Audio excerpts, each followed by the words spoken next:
Thank you very much. I hope I'm audible enough. Colleagues, thanks very much. I hope you had a nice lunch and you are refreshed enough, having taken a break to be part and parcel of this discussion, which focuses mainly on the city of Johannesburg. But just to lay the foundation, particularly for those people that might not be familiar with the problems and the challenges that are faced by generally most South African municipalities, and therefore the context of the responses that you are going to be soliciting from the city of Johannesburg. One of the biggest problems that is faced by South Africa, and particularly by South African municipalities, pertains to something called transformation, which basically means how it is that the various municipalities have to transform their spaces, given that the design of their cities was primarily based on segregation and segregation of communities and individuals, which meant that these municipalities have taken a very inefficient form and shape. So that's the legacy that has been inherited by most, if not all, of these municipalities, and that's now the biggest challenge that is faced by these municipalities. So transformation is the key word. So this session is, in a way, a laboratory through which we are looking into the initiatives that are being undertaken by Johannesburg in response to the question and the challenge of spatial transformation. Now, there are 4 people that are members of the Executive Mayoral Committee, and I'm just going to introduce them whilst they are seated there. The first one is Councillor Roslynn Greeff, who is responsible for development planning in the city of Johannesburg. Thanks very much for joining us.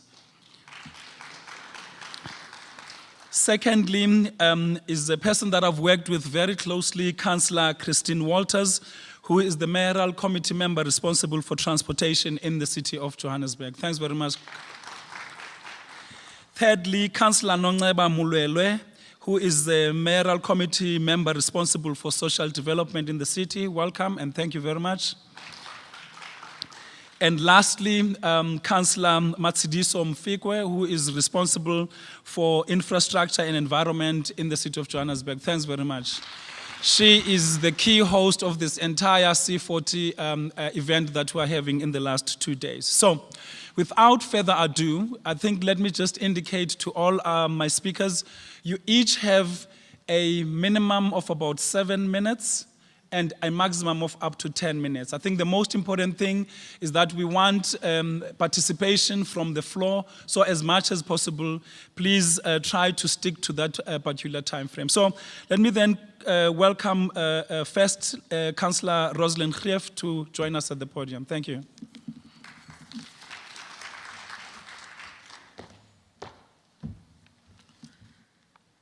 Good afternoon, everybody, and welcome to this session. I think just before I start, just to say, I'm sure most of you have heard the Mayor talking about the corridors of freedom as the city's very specific spatial transformation intervention that really looks at joining our city together, using the BRT routes as the backbone of that, stitching the city together, and really reaping some wonderful environmental benefits. It's really around developing a mass transit corridor intervention in the city of Johannesburg. Okay, just then to put Joburg into context for everybody, the land area is 1,600 kilometers square. We are home to 4.434827 people and growing by the day. There's a huge amount of influx from around Africa and the world into Johannesburg and from South Africa for that matter. We are the economic hub of Africa. 23.2% under 15 years old, 16.5% of South Africa's GDP is generated from Johannesburg. Now, 53% of that population live in previously disadvantaged areas, which we refer to as black townships previously. They really are all of these townships are on the outskirts of the city. And what the Corridors of Freedom does is really look at the old apartheid-style spatial plan that the city had developed along and tries to reverse that by stitching or bringing those areas into the main part of the city. A fifth of the population lives in poverty, and my colleague will talk to that a bit later from social development. Hence, there's a big emphasis on food security and so on in the city. And in excess of 90% of the population have access now to water, electricity, and refuse removal. In fact, we've done very well as a city in terms of that over the last 20 years since the ANC took power in Johannesburg. Then just to look at, very briefly, in terms of urban functionality, that pie graph just shows you what that looks like now. In terms of water consumption, just to give an example, and now we're looking at efficiency issues and the fact that the city is so spread out and what that means for infrastructure in the city. But in terms of water consumption, 11.410 kilometers of reticulation in the city. We purchase our water from Rand Water. We don't have a direct source of water in Johannesburg, so we purchase that and sell that on to our customers. And we record extremely high losses, both for water and electricity in the city, but in the case of water, 43% losses, which is something we're trying to address. So you can see the current system and the way the city has developed is really highly inefficient. And that's what the Corridors of Freedom strategy seeks to address. Or I could even say redress, because it's really about changing the spatial form of the city. The average density is 2.771 people per kilometer square. You'll see in our next slide, and I'm going to show you that our densities are higher than Sao Paulo, but those are peak densities. Our average densities in the city are still very, very low. As a result, our per capita investment on infrastructure is highly inefficient, as you can imagine, and the water illustration I just gave shows you that kilometers of water are comparatively longer. And our sources of energy currently are not diversified. We really are looking at this diversification, and we are starting to introduce different sources. In terms of spatial dysfunctionality, I'm going to show you this. Now there's a picture of a depiction of Sao Paulo and what the densities look like there, and then Johannesburg, and you can see there's an extreme difference. We really are a polycentric city currently, and that's what we seek to address. Shows people density in terms of Sao Paulo, lower peak densities. Joburg has higher peak population densities, but they are organized completely inefficiently. And the densities peak in certain parts of the city. Where you see the highest density is in an area called Alexandra, which is it's an area we're trying to uplift, but it really is an informal area. And there you have very, very high densities. But the places where we have the high densities are places of relatively low economic activity. And the Corridors strategy seeks to change that too. This really just shows you, it's sort of a spatial distribution of deprivation index, and it just shows you sort of on 5 indicators how that is reflected in terms of income, employment, health, and education and living environment. And you'll see where the red areas reflect are really where the poorer people in our city reside. It shows us deprivation by location and population, and it really shows how the current spatial form of the city really contributes to this deprivation. Of course, if you're poor and you're living on the outside of the city, and you have to spend most of your salary on transport to get to work, you simply become poorer and poorer, and those communities become less and less sustainable. So we also need to point out here that in Johannesburg, there you see that as well, as in most South African cities, this deprivation also takes on a very racial perspective. in terms of our growth and development interventions, the city has 10 GDS priorities and implementation plans. And they are financial sustainability and resilience, agriculture and food security, sustainable human settlements, which is what we're focusing on now, SMME and entrepreneurial support, engaged active citizenry, resource resilience, smart city, investment, attraction, retention and expansion, green economy and safer cities. Now we just go on to look at some of our programs which really relate to the corridors. These are really mass public transit corridors that we're developing. We're trying to develop a transit-orientated type development situation. We've looked at priority areas for implementation. We've also had to look at our inner city and its regeneration, because that will form almost the hub or the center to which the corridors are linked up. And currently, because we've had such a big influx of people into Johannesburg, and we haven't really been able to cater for the amount of people that have flooded into Johannesburg, we are faced with a situation where we've seen some substantial degeneration of parts of the inner city, which we are addressing at the moment, and we are seeing some improvements. But the corridor development seeks to provide rental accommodation, for instance, on a high-density basis for those people flooding into the city. Then we look at alternative rental stock. We have a very unique situation in South Africa where a lot of houses basically have backyard shacks which people rent out as a form of income. So we've looked at a huge process to try and move people out of that while improving standards for those backyard dwellers in the interim, and then ultimately hoping that those people will move into the corridors too. And then alleviation of living environment deprivation. Ooh, I see I'm in trouble with time, so I'll try to go a bit faster. Okay, these are just some pictures just to show you how we are trying to look at urban restructuring and trying to look at creating more urban vibrancy and trying to create an inclusionary economic development environment, but all built up around our public transport nodes and corridors, which my colleague Christine Walters will talk about in more detail in terms of the BRT that we've rolled out throughout the city, or we're rolling out, and then also looking at really, during this process, addressing the issues of low carbon footprint and making sure there's adequate infrastructure in strategic locations. And it's also really about placemaking for people, so creating sustainable communities and along those BRT corridors.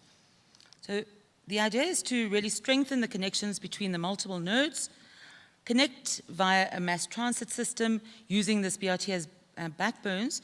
The red lines that you see on that map are just an indication of the full extent of the BRT, and the black lines are the rail network we have currently. We're also doing a lot of work about integrating these different public transport systems. And then, of course, there's also the air travel aspect, which links us to the global economy. The red lines are BRT routes as planned currently. Black lines are passenger rail. Green dots and stations these are basically our stations for Gautrain and also for the ordinary rail network that we have. So I'm just going to show you an illustration of some of the corridors, and I'll flip through this quite quickly. Corridor 1 is Soweto to the CBD.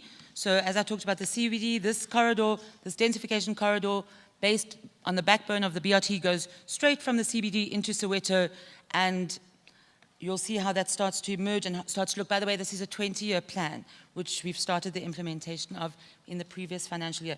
Corridor 2 is CBD to Sandton, along Louis Botha. Corridor 3, Turffontein. Corridor 4, Alex to Randburg, and then there's a Randburg to Diepsloot corridor. Those are our priority corridors for now. And then, now this is the Soweto corridor, just showing you in a little bit more detail how that will densify over the next 3 decades. There you see, and this will go quite quickly, New Canada to the CBD along Perth, and you'll see those densities starting to build up along those corridors, along the BRT and rail precinct, and then we go, that's Decade North, so that's where we are currently. We go to Decade 1 and Decade 2, and you'll see an entirely different picture emerging. That's what we're saying when we say we're knitting the city together.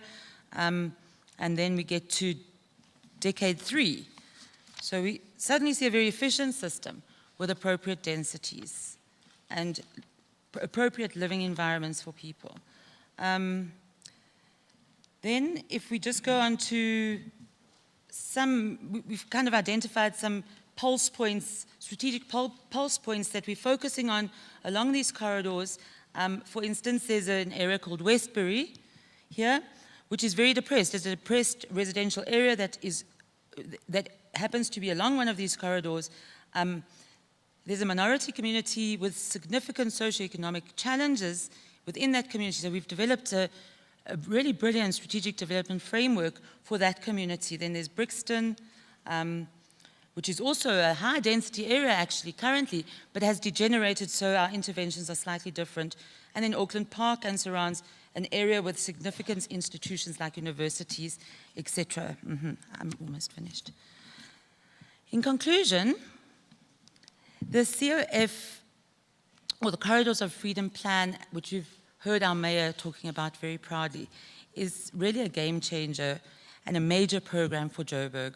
And it really does go a long way in addressing the issues that we are here to address in this conference. It's really about moving people away from private transport, moving them into a mass public transport system, and also bringing people closer to their work opportunities, etc. But the other thing about it is we're going to use this opportunity because of all the new development that's going to take place as really looking for innovation, excellence in terms of the way these developments are going to take place. The mayor talks about it like as if this is going to be an innovation hub type experience for us in Johannesburg. We require the participation of multiple role players in the city, other spheres, private sector, and so on. And the city is building an agile institution that will enable us to marshal the motive forces to deliver on our exciting program. Thank you very much. Thanks very much, Ros. May I please then ask Councillor Christine Walters to join us as well. Thanks very much. Sanbonani, good afternoon everyone and welcome. Thank you very much for C40, for the conversations we've been having over the last 2-3 days. I think that we've learned quite a lot from yourselves, but thank you very much for bringing it to Johannesburg, in particular to Africa. I'm just going to go immediately into my presentation so that we can make sure there's more time for people to raise questions and have a conversation with us. The city's transport business cluster is made up of the transport department, Johannesburg Road Agency, as well as the municipal bus company, which is Metro Bus. And if you look at our figures, you will see that the mode of transport, our footprint, really indicates that we have a 50-50 split because we're extremely car-based. So we've got 50% of people traveling by car, and then 50% is split into the public transport sector.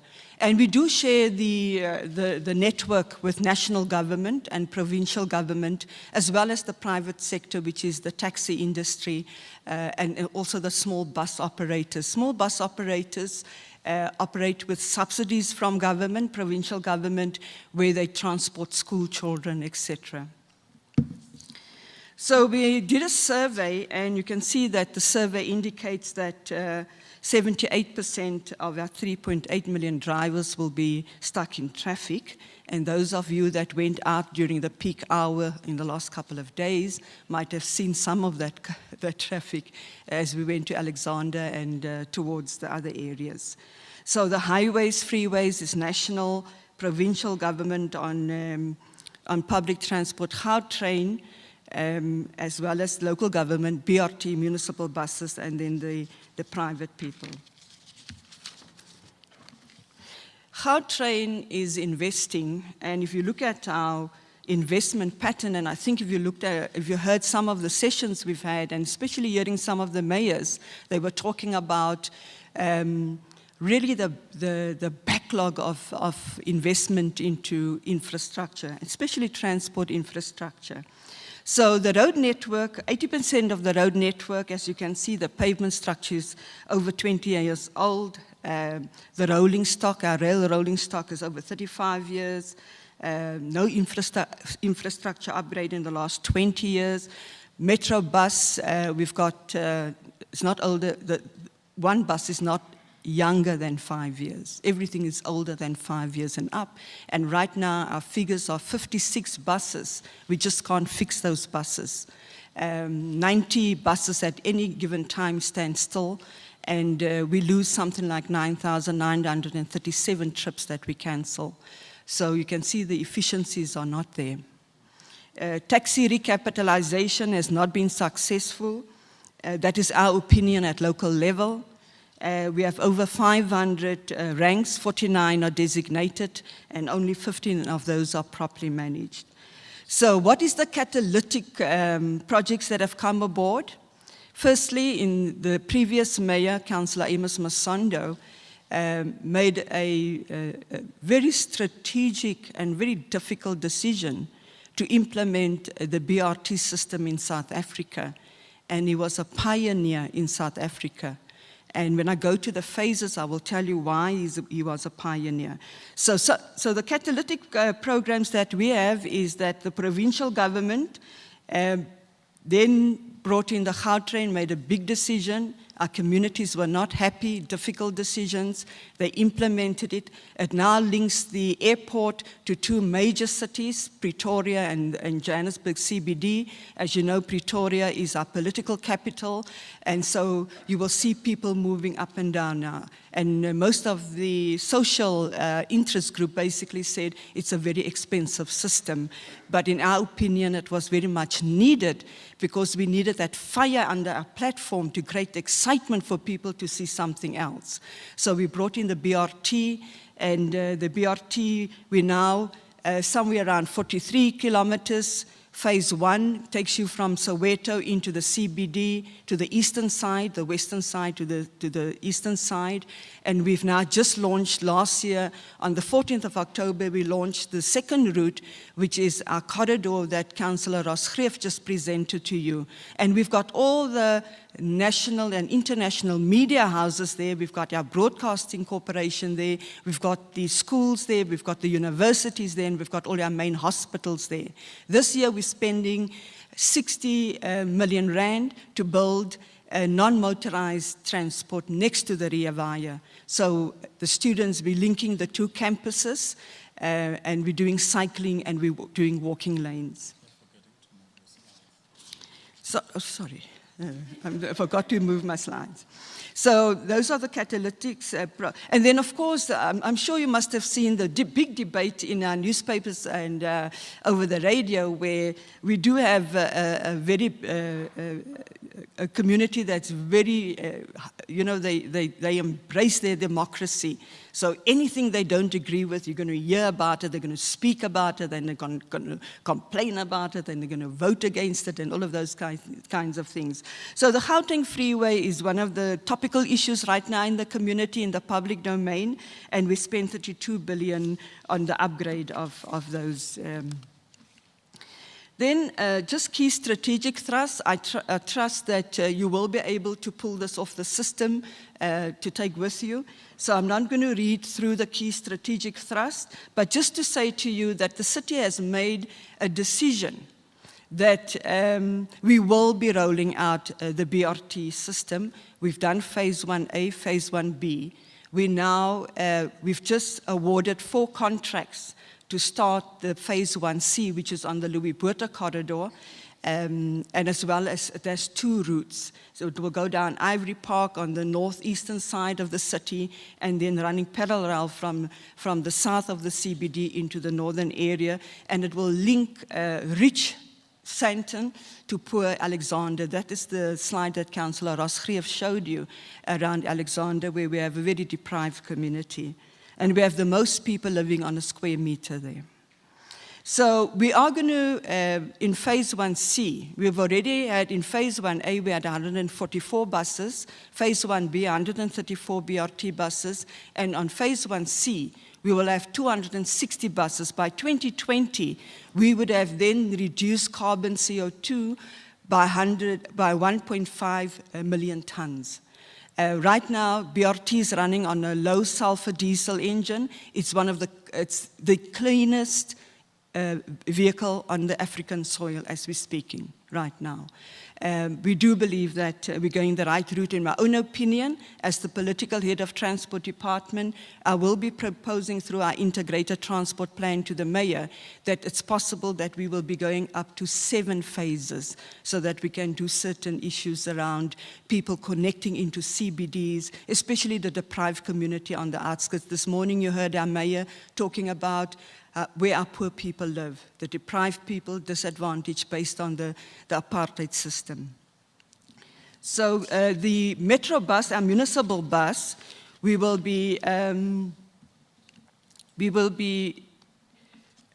making sure that for the next 3 years, we've sent out a tender for 175 new buses. We'll be having the dual diesel engines, and there would be a value chain for job creation and new business, new entrepreneurship, because we need the compressed natural gas and the methane gas. We need people to be able to do that, and we also need people to supply that gas with us. Now, the city used to have the gas company. We've then privatized the gas company, and we'll be going to our Gauteng province to say, what can we do about our gas footprint? Because if we're going to give off CNG, because all of these stations can be filling stations for people to supply the city's buses with CNG and biogas. So we're hoping that this catalyst would also be around creating jobs, bringing people. We currently went into a community participation process where the community said, your fare collection package is too expensive for us. The administration of the loading fee is a burden to us. We've gone back to council and the Mayoral committee. They've given me permission to go to the community, say we're reducing that. If you looked at the last few days in the newspapers, we've been advertising to the community to say that the decision was taken and we're cutting down on occasional trips by 48% and the double trip by 32%. Next year, we're meeting with our city treasury, and we're hoping that city treasury and finance will support us, that we hope to come for the next financial year with a flat rate. And we're hoping we can hit the target of 8 Rand right across the city. If we can win that, I will really, really be happy, and I can resign from my job. I think that I just wanted to show you that is what Councillor Greeff gave you, and you will be able to get our objectives of the grid. But just to say, in phase 1A, I think I just need to share this with you before I go. The city is determined that we will go green. We've already implemented, the political will is there, we've made the decision. So there's no turning back. The market and the private sector must come to the table in partnership with us. So we need to create that trust platform for us to move on. So just on these 3 phases that I want to show you, I just want to share the challenges we've had in this. Phase 1A was the most difficult decision for a mayor to make in South Africa. Very difficult decision. After that decision, the national government then saw that this is a catalytic project and they're rolling it out nationally. So there's national legislation to support all cities to roll out. Cape Town has it, Rustenburg is going, the 9 major megacities, Swan is going, Ekurhuleni is going. So all the 9 major megacities are rolling out BRT. But on this route, I must say it was the most difficult thing to do because our stakeholder is the taxi industry. And we saw people dying. We saw people being killed on this route. It was very difficult, the security on this, and for us to be successful. But the pain we experienced and the loss we experienced as a city enabled us to do a better job in phase 1B. In phase 1A, we took off 500 taxis. In phase 1B, we took off 387 taxis 18 private buses, 5 city buses. And what we have is a special purpose vehicle there with a number of stakeholders. So our Black economic empowerment is around the 5 major bus operators in the city, and we're seeing exciting work being done there. So phase 1B, what did we get there? A challenge was the fare. Too expensive, we couldn't count people because they were using both routes, so we couldn't make a differentiation around our numbers.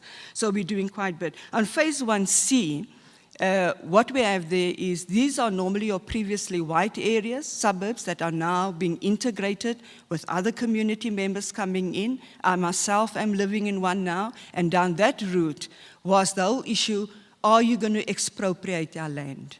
And we were able to go back to the community on our feasibility study to say that we're not going to expropriate any land. It's not necessary.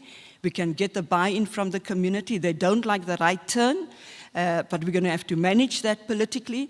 And then the only areas that we're taking as land is that we're taking the corners of homes that have corner stands. Those are the ones we're taking. But otherwise, I just want to say to you that we've learned a lot in the last 3 days, and it gives us the courage to continue the work we're doing.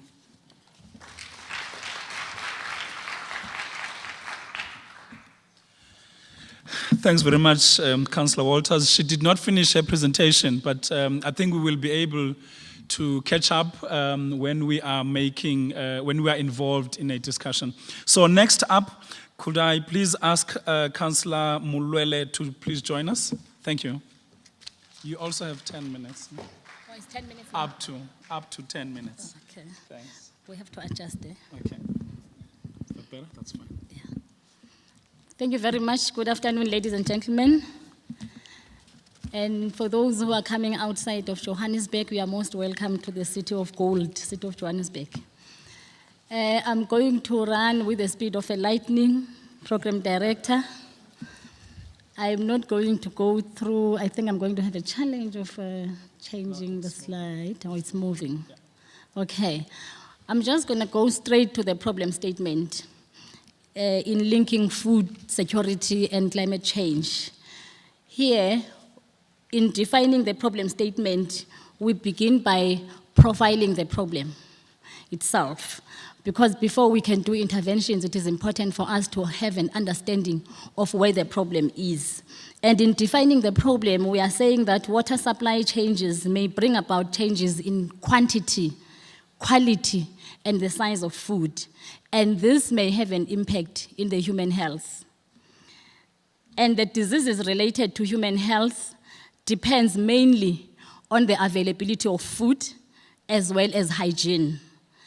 And we are also looking at the infrastructure itself, and we are saying that inadequate infrastructure, of which we are told by researchers that 13% of the city's communities, they still do not have access to flushing toilets, and that can lead to poor removal of sanitation and water contamination, which causes a lot of diseases, and some of them is diarrhea. And therefore, this increases morbidity and mortality in terms of the diseases. We are also looking at the encroachment of alien species, the loss or extinction of biodiversity, and loss of plant and animal diversity in Johannesburg. We are looking at the ecosystems. For example, we are saying that the invading scavengers, like the hyenas, driven out of their home wilderness through drought, arriving at the outskirts of Johannesburg, can limit options of microfarming, which is one of the solutions to the linked challenges of food security and poverty. Okay. Then in quantifying the problem, so here we have used the 3 sources that you see on the screen there of information. In getting information, we've used those 3 sources of information to target food insecurity, because our main intention, it is to target food insecurity in our communities. And then the next slide speaks on the quantification of poverty. And we are using these measures that are reflected on the screen in quantifying the food insecurity. And we have drawn maps out of the measures, which is income. We've measured income, unemployment, health, education, as to how educated are the communities of the areas that we have measured, as well as the environment that people are living in. So we have used that three sources of information in measuring the quality of life of the communities of Johannesburg. So out of those measurements, we then came up with the maps that you are seeing on the screen. And these maps, really, each small area on the map identifies the map as a cluster of between 1,500 and 2,500 people who are living within those deprived areas. And the smaller the size of the area, the more concentrated the population. The deprivation clusters are dense areas of concentrated poverty. So if you see ranging between 8 and 10 on the maps there are the most deprived communities that are living in those areas. So they are the worst off. If you look at the 8 and 10, they are the worst off communities.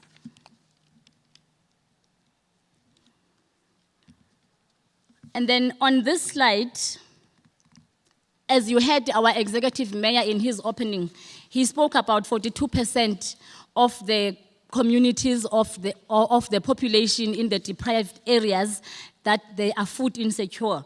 The 42% figure is based on research which looked at certain areas, like Orange Farm, for example, where the poor people are living, and similar urban fringe communities. We are saying that the 2009 study included Alexandra townships and other areas where the poor people are living, and parts of the CBD in Johannesburg were also included in the sample. And common theme is that poorer communities are more food insecure. So that is why we are saying climate change affects more poor people in our communities.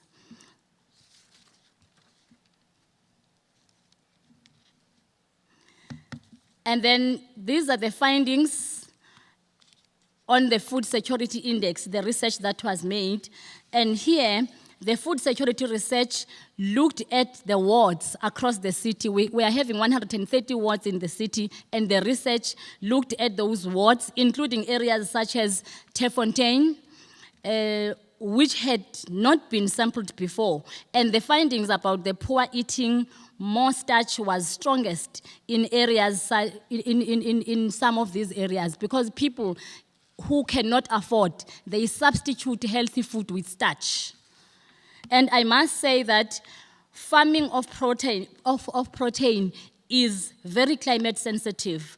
Like, we know that chicken is fed out of mealies. So if mealies goes up, then the chicken will also go up, and poor people won't be able to buy chicken. So that is why most people, they live on starch more than healthy food. And then on this slide focuses only on the 30% most deprived wards in the city. If you look at the far right, the quintile 4 and 5, those are the most deprived areas. And if you go back to the maps that I showed before, those are the areas, or those are the population that falls between 8 and 10. And this tells us that on average, 72% of each ward is under the age of 35. So it means in these deprived areas, we have more young people who are unemployed and who are living in these areas. So based on the analysis that I have given you, so these are the responses that the city of Johannesburg is coming about. So here we are saying that one of the main ways we can think about poverty is the income available to households. how much households are getting per month, per annum. And in the city of Johannesburg, if you look at the data from the Gauteng household survey, between 30% and 65% of what a household spends each month will be on food. And the poorer you are, the more you spend. Because you would remember that poor people cannot even purchase in bulk. So it means every time they have to go and purchase food, they have to use transport, and they can't buy in bulks. And in terms of local solution, this tells us that we have to enlist the poor in the climate proofing of the city's food supply and enabling them to use urban agriculture to lower their own food costs and improve their household incomes by selling what they do not eat. So it's not about people growing food only to eat, but also to get them out of poverty and to connect them to income, or to connect them to income to be able to have or to earn a living. Watch my time, okay? Okay, so this slide really speaks about the changes in the rainfall and how the climate change would affect farmers, especially our small farmers. So you'll go through the slide at your own time. I've been told to watch my time here. Okay, so in linking the climate change agenda to healthy living, so we are saying here, the more people eat healthier food, the more they will buy from our farmers. So our farmers sell healthy food, and the more people will buy, and the more people will live healthy, so that people do not depend on starch.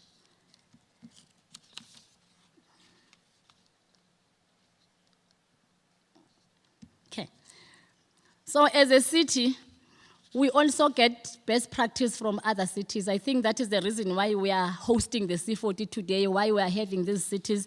It is to share ideas and learn from each other. So we are saying here, these are the examples or the learnings we have learned, because this program that we are actually embarking on, or we are doing as a city of Johannesburg, we have learned it from other cities like in Brazil.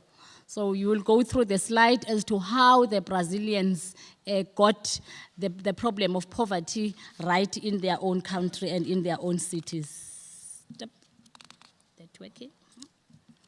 Okay. So these are the opportunities that we think we can gain from this kind of networking we are having here. And by comparing best practice with other mega cities, as I've already said, cities can move faster than countries. So I think we know that as cities, we are at grassroots, we are local, and we can move faster in our interventions than countries do.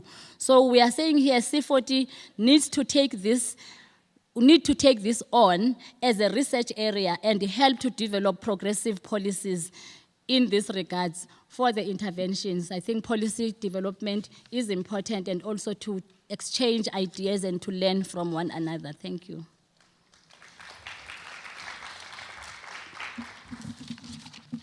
Please join us. Thanks very much, Councillor Molwele. Can I now call upon the last presenter from the city of Johannesburg as well, Councillor Matshidiso Mfikoe. Thanks very much. You also have 10 minutes. We all have 10 minutes. Okay. Okay. MMC is relatively tall. Okay. What do I do? Okay. Thank you very much, Moderator. Good afternoon, ladies and gentlemen. We're talking about the vulnerabilities of the city. So that is the outline of the program.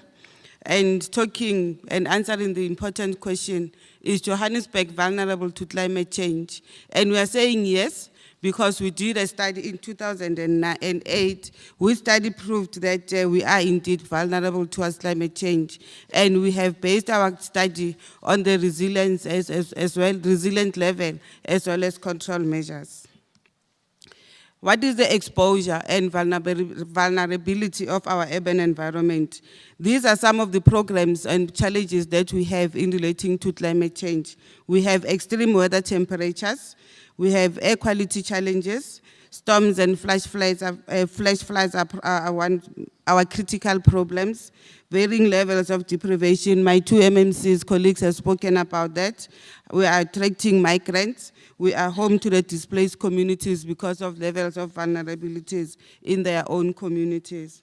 So through the assessments, we developed an adaptation plan, and the plan was based on the complete vulnerable assessment that we did. It is comprehensive, multi-sectoral.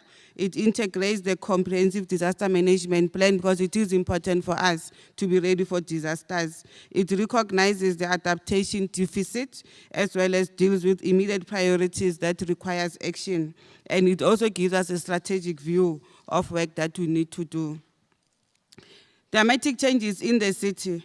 We have 3 points that we would want to mention here.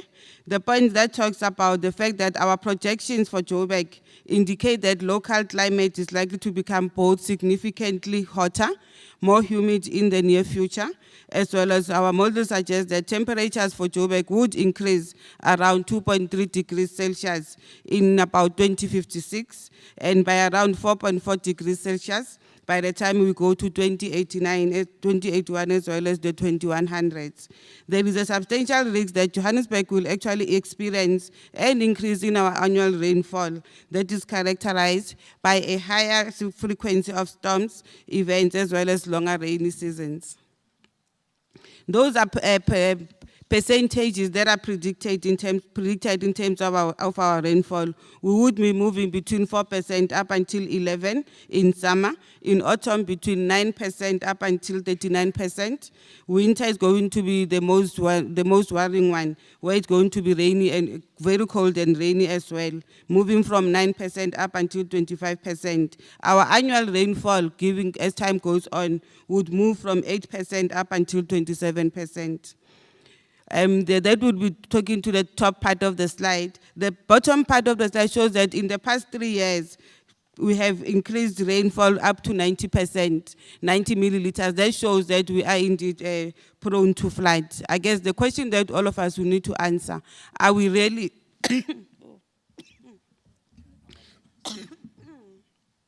Okay, I guess that climate change effects.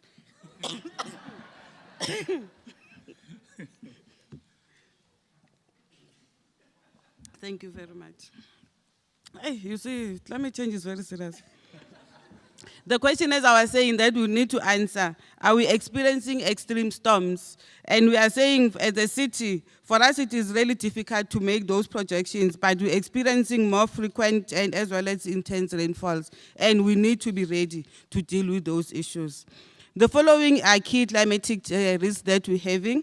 For starters, we've spoken about the floods that we are experiencing, demand for water supply, as well as sanitation infrastructure as a result of flood risks, the damage to property, injury, loss, as well as livelihood, road accidents and traffic congestion. Those people who have been in Johannesburg on Monday, as well as part of Tuesday, would bear testimony to the fact that all of us were wondering how we are going to do our site visits because of congestions on our roads. And as a risk of floods as well, we run the risk to our electrical as well as telecoms infrastructure. Heatwave related deaths are our second problem. Then we have the impact on energy demand as well. Water demand, before we had the C40, in the 2 weeks before, we had experienced extreme hot weather, where in one of our reservoirs, we actually ran out of water and we were like, whoa, what are we going to give people for them to cool down, you know? So that shows that climate change really does affect our water courses. Adaptation for higher risks, that is part of the programs that we've noted. These risks are urban flooding as well as possible health-related. Those we've tabulating there that maintenance of our stormwater, that drainage damage systems as a result of floods. We need to determine the flooding that takes place to account for climate modeling and develop early warning systems. In relation to heat-related deaths, we need to ensure that owing to projected extremely high maximum temperatures, we may suffer heat-related deaths, especially within specific vulnerable groups. That would be your elderly, the sick, as well as children. Below are suggested interventions. We need to record our mortalities as well as have our heat response team. MMC has spoken about the deprivation map. We have our flood-prone areas that we have mapped out in that map. The pink parts are where people are mostly vulnerable and where we need to ensure that we put in response measures there. We want to show the costs that we could incur in relation to sorting out floods, the recent floods that we've had. Hence, it is important for us to have programs that are mitigating on floods so that we are able to save that money, that 116, so that we are 116 million, so that we are able to focus in doing other programs for the city. Part of our mitigating programs is having early warning system where we are collaborating with the South African Weather Service, because we've noted that through our extensive flood and lightning detection work, we will be able to save life and property. We have installed mobile cell phone SMSs where we are able to send messages directly to our designated city disaster management teams for them to be able to help us to respond to some of the dire situations that we might be facing. In 2011, we purchased and installed 5 automatic rainfall stations. The plan is to expand the network so that we are able to have them in most of our areas which are vulnerable. Adaptation as a process or an outcome. As the City of Johannesburg, we are saying we need to begin talking and entrenching adaptation into all our programs, because we're reaching a conclusion that says adaptation is a process, and through the programs that we are going to be able to have adaptation strategies, we will be able to focus on specific impacts of climate change. Program Director, as I take my seat, we need to talk about adaptation in Johannesburg being people-centered, because we're noting that in our communities, which are mostly single-family headed and headed by women, we need our programs to be able to assist these women who suffer the most out of climate change to be able to help us in mitigating against this climate change. Participation of community is key to influence the adaptation policy as well as our programs. With those words, I want to thank you.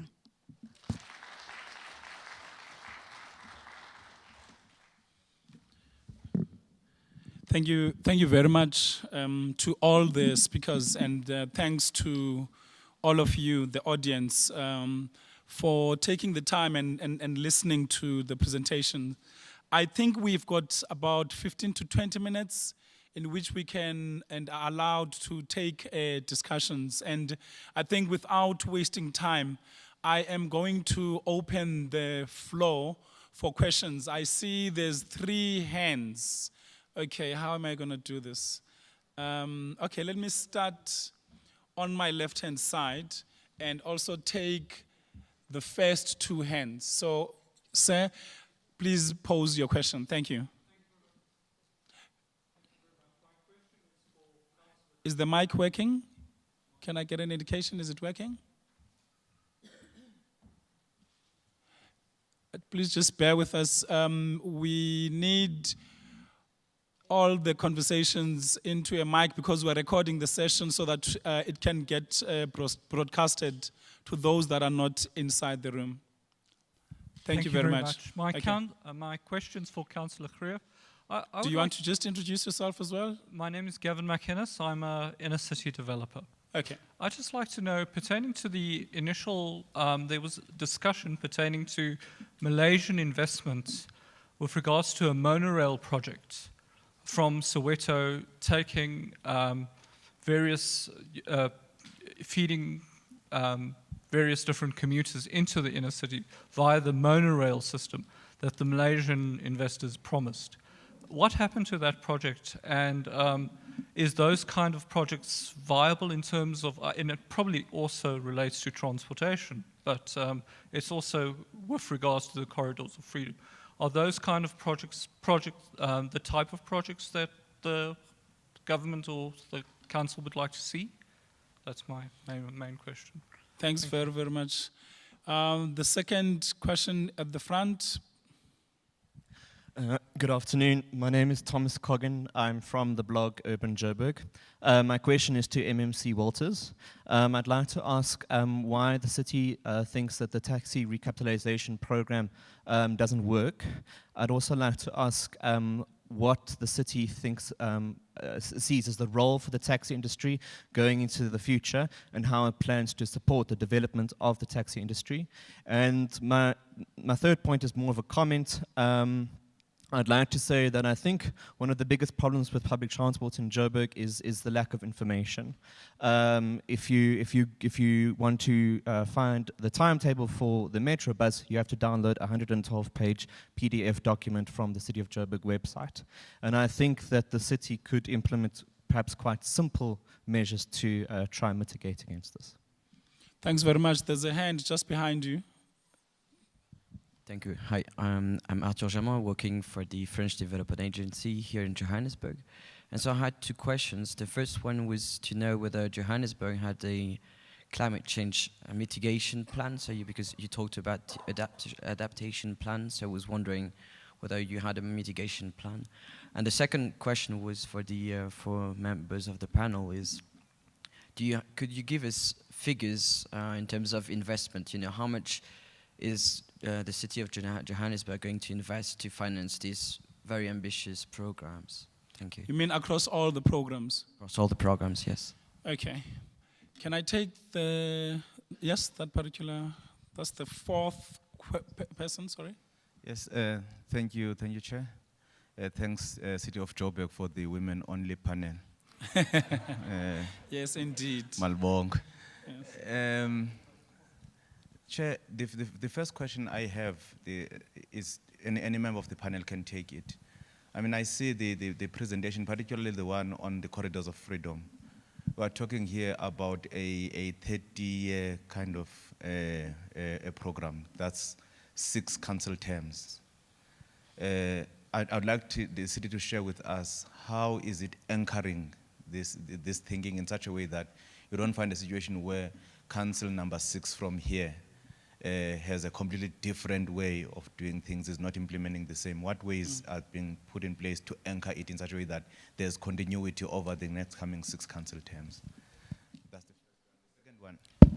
Oh, the second one, probably Councillor Greeff and Councillor Walters can take that one, is in these, because they're pretty much infrastructure development programs, can they please highlight, if any, the adaptative measures that these contribute to, because I think it's very clear how they contribute to mitigation to climate change, but if there is a way in which they are also contributing to adaptation, that is the corridors of freedom and as well as the transport program, how are they contributing? Maybe if they can highlight that. Thank you.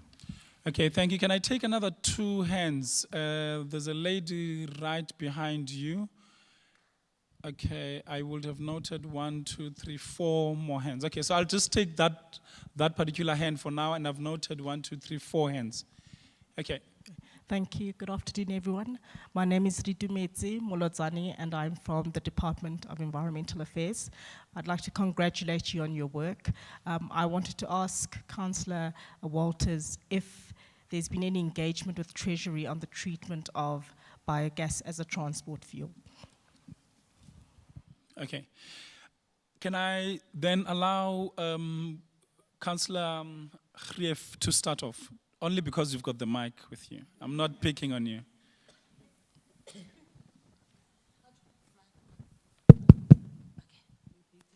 Beat it. Okay. Firstly, on the monorail question, there was a time when the monorail and the Malaysian investment was being discussed as best option in terms of the new public mass transit system, but that was being promoted by the provincial government. At local government level, we looked at various options in terms of what model we wanted to adopt, and we took a decision that in our context, the BRT was going to be the ideal option for us to invest in. And it was at that point that the monorail option was actually taken off the table. There were discussions with the province and so on. In the future, I don't know. I'm sure maybe MMC Walters could elaborate.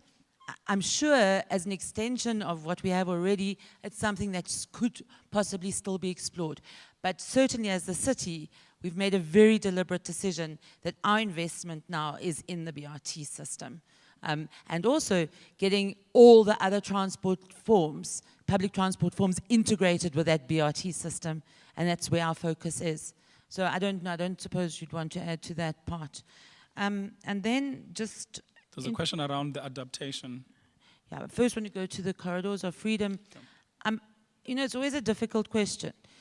When you say, yes, we are political creatures, and we have very limited terms of office often. And I think it's something that often really delays service delivery, is the fact that you have this wonderful plan in place, and different mayor and different team come into place, and they just, for sometimes no reason whatsoever, want to change the strategy entirely. Well, political reasons often. So we've discussed this because we are concerned about it, because this is such a long-term plan. But this situation is not unique to South Africa. I think every government faces the same issue when it comes to delivering on long-term plans. So we feel just as long as we embed this as firmly and deeply in policy as possible, and that's what we're doing at the moment, for instance, developing really elaborate strategic development frameworks, which we've completed now for 3 of the corridors, for instance. It would, hopefully we can embed this down in terms of the policy.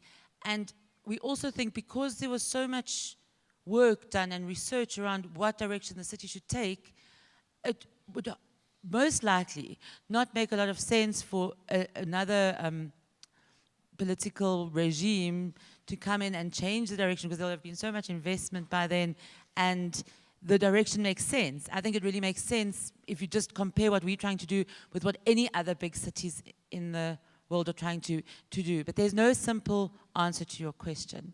There is none. I mean, that's the nature of politics, I suppose, in the world. And I was talking to some other mayors, actually, over dinner when we went to the Apartheid Museum. And I think every administration has the same concern and frustration in terms of that. We really feel, though, the best we can do is bed it down in policy as best as possible. So it would be quite difficult and challenging for anyone to change the direction when they do, and I don't think in our case it's going to happen, but if they do take over. Okay, and then adaptive measures. We've built this in very definitely in terms of our strategy in the rollout of the corridors of freedom. So looking at every aspect of that, and looking at making sure that, for instance, I mean, we're talking high-rise development, for instance, that we're developing specific green standards for the buildings that are going to be developed in line with international standards, etc. Looking at waste, how we're going to be managing waste in the corridors, etc. I think on the transport stuff, Christine will add, because we're doing a lot around changing to different fuels, etc., etc. Thank you. Thanks. Thank you very much. I think that the conversation in South Africa very much around the term of office of any ruling party, and if you come to South Africa, we talk about a developmental state. And we do look at models that come from Latin America, the Second World War, Japan, etc. The big challenge for us in South Africa is that if we do the developmental state and we go into this broader discussion, we do have to make sure that we take into consideration our constitution, which is based on a rights-based constitution. So democracy comes to play, whereas in Japan you saw authoritarianism, etc. So it's really a big challenge, and we have an ism that we have to move from and go to another ism, and it's going to be a long road. We're very young in our democracy, and we're still facing a number of challenges. Now, on the taxi capitalization, it's really our opinion at local level, and I think we've had discussion with the MEC, MEC Vadi in our province, who's responsible for road and transport. He's the member of the Executive Council at province, that we need to have a real look, because I think what you heard this morning between Minister Manuel and the mayors, what you heard was that mayors can do something at local level. there's a tendency for them to be able to work through difficult obstacles, whereas national government takes a longer time to do that. So with the capitalization, what I've experienced on the ground on behalf of the city and the executive mayor is that the taxi industry is really not happy about the make of the vehicles, for example, the Chinese make of the vehicles, and the capitalization and the rand value of submitting that taxi into the system for destruction vis-a-vis the amount of money they get back to set themselves up into another business. We really have a lot of work to do in the transformation of the taxi industry. We need to move them from the space they're in to ensuring that they do recognize themselves as business partners in the economy. And it's a long road, it's a difficult road. The environment is very flexible. 1 minute you could be sitting with them in the boardroom and have a decision, and the minute you walk out, you might not necessarily have the same decision. So it's really a gentle walking of a very difficult sector and a difficult client to work with. But if you can create a trust platform, which I'm currently building with the 2 regional structures that I'm working with, and we're moving quite far with our relationship, then I think that we can come up to something. I think that the national debate and the public domain should be really the transformation, real black economic empowerment of the taxi industry. But if government says that, then the taxi industry must come to the table and offer something. It cannot be that the government only does it. Because the organizations are so difficult, associations can pop up and they can have a shooting on one route because of operating licenses. So at the provincial level, the 14 municipalities, we have a forum with our MEC where we're discussing currently the regularization of routes as well as operating licenses. If we can resolve those issues, then I'm sure at local level, we will be able to do like we did with a BRT, do a process of taxi capitalization and turning around the industry. Very difficult. We're too young to give you exact answers. We have to walk very gently, and we have to take their hand and really do real transformation. Okay. Colleague, just as Councillor Walters finishes off, we've got a time problem. So what I'm going to do is I'm going to allow her to finish off. I don't know how much longer. Okay, I just want to say that on what's fantastic around IGR is that in transport, there seems to be an amazing relationship between all the officials as well as the departments in the transport system, which makes it easier for us to work. National government has also changed their policies in the way they work with municipalities. So that is doing well. Just to give the issue around investment, last year, Johannesburg Road Agency received 290 million to do road infrastructure and upgrade. This year, they received 737 million in line with the mayor's 110 billion rand investment for infrastructure. So there's a serious spend by the mayor. And then just the information, we do have application for apps, but as soon as we finish with our fares for Metrobus as well as the taxi conversation, there will be an app, but at the moment there's a website and there is an app through Kaya FM, I think that you will be able to pick up some of that information. Okay. We've run into time problems, okay? And I'm not allowed to continue beyond this. So unfortunately, we might not have answered all the questions. I would like people that had their hands up to please indulge and work with me. We have to close the session, unfortunately, so that we are not late for the next one. Okay. We can remain and then go off the broadcast, the live broadcast, and then just continue for 5 minutes. But can I just then start off with people that on the floor to just ask those questions? We are not going to answer all of them. It will be based on the 5 minutes that we have. So there were 3 hands. I saw them, 1. Okay, there was the one at the hand. So it's 2 hands. Can you just take those 2 questions, please? Okay. Sorry? My question is, I didn't hear anything about Midrand, although you spoke about Sandton, Randburg, Alexandra. Is the BRT going to Midrand? Yes, there was. When is that? That was stated. That was That stated. was stated, okay. That was stated. Okay, the gentleman. Thank you. I just wanted to find out with the the expansion of the Johannesburg economy, more and more businesses are operating longer hours. Are there any plans to have transport also operating longer hours? Because after 8 o'clock, you're basically stranded. Okay, thank you very much, colleagues. We are closing this session, and let me close it by saying, whilst this discussion is taking place under the auspices of C40, Johannesburg as a city has started other conversations. I know there are conversations around the economy. There's a conversation around spatial transformation. I think that one takes place in March, if I'm not mistaken. So let's continue interacting with the city around where these platforms are and use those particular platforms to engage more with all these questions that we have. But thanks very much for that question. Please have a side discussion with Councillor Walters just to be able to take your question specifically. Thanks very much.